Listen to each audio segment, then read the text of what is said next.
Cher monsieur, votre lettre vient à peine de me parvenir. Je tiens à vous en remercier pour sa précieuse et large confiance. Je ne peux guère plus. Je n'entrerai pas dans la manière de vos vers, toute préoccupation critique m'étant étrangère. D'ailleurs, pour saisir une œuvre d'art, rien n'est pire que les mots de la critique. Ils n'aboutissent qu'à des malentendus plus ou moins heureux. Les choses ne sont pas toutes à prendre ou à dire comme on voudrait nous le faire croire. Presque tout ce qui arrive est inexprimable, et s'accomplit dans une région que jamais parole n'a foulée. Et plus inexprimables que tout sont les œuvres d'art, ces êtres secrets dont la vie ne finit pas et que côtoie la nôtre qui passe. Ceci dit, je ne puis qu'ajouter que vos vers ne témoignent pas d'une manière à vous. Ils n'en contiennent pas moins des germes de personnalité, mais timides et encore recouverts. Je l'ai senti surtout dans votre dernier poème, Mon âme.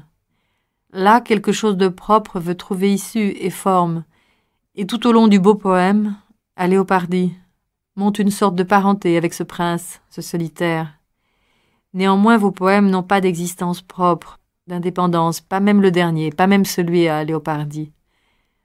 Votre bonne lettre qui les accompagnait n'a pas manqué de m'expliquer maintes insuffisances que j'avais senties en vous lisant, sans toutefois qu'il me fût possible de lui donner un nom.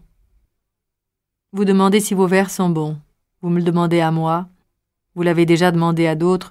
Vous les envoyez aux revues. Vous les comparez à d'autres poèmes, et vous vous alarmez quand certaines rédactions écartent vos essais poétiques.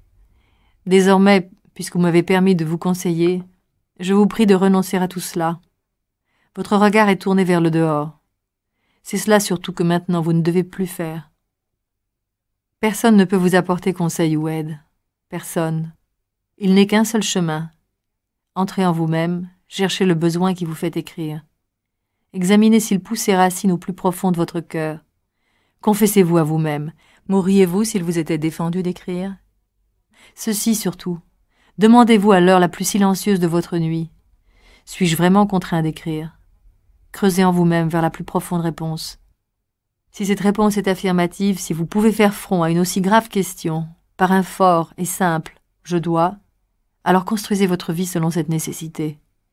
Votre vie jusque dans son heure la plus indifférente, la plus vide, doit devenir signe et témoin d'une telle poussée.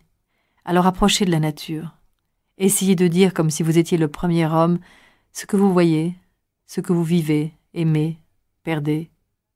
N'écrivez pas de poèmes d'amour. Évitez d'abord ces thèmes trop courants, ce sont les plus difficiles. Là où des traditions sûres, parfois brillantes, se présentent en nombre, le poète ne peut livrer du propre qu'en pleine maturité de sa force. Fuyez les grands sujets pour ceux que votre quotidien vous offre.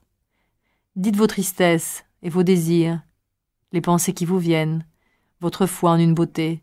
Dites tout cela avec une sincérité intime, tranquille et humble. Utilisez pour vous exprimer les choses qui vous entourent, les images de vos songes, les objets de vos souvenirs. Si votre quotidien vous paraît pauvre, ne l'accusez pas. Accusez-vous vous-même de ne pas être assez poète pour appeler à vous ces richesses. Pour le Créateur, rien n'est pauvre. Il n'est pas de lieu pauvre, indifférent.